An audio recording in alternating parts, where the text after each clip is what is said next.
in today's tutorial, I'm going to show you how to disable the Snipping Tool shortcut on your Dell laptop, tablet, or desktop computer.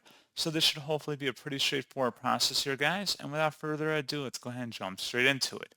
So all you have to do is open up the search menu, search for settings. Best result, should go back with settings. Open that up. On the left panel, go down and select accessibility.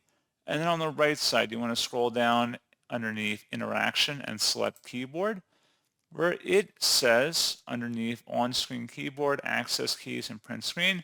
Use the print screen key to open screen capture. Toggle this on or off depending on your preference. If you want to disable it, turn it to the off position, and that's what you have to do. So pretty straightforward process, guys, and as always, thank you for watching. I do hope I was able to help you out, and I do look forward to catching you all in the next tutorial. Goodbye.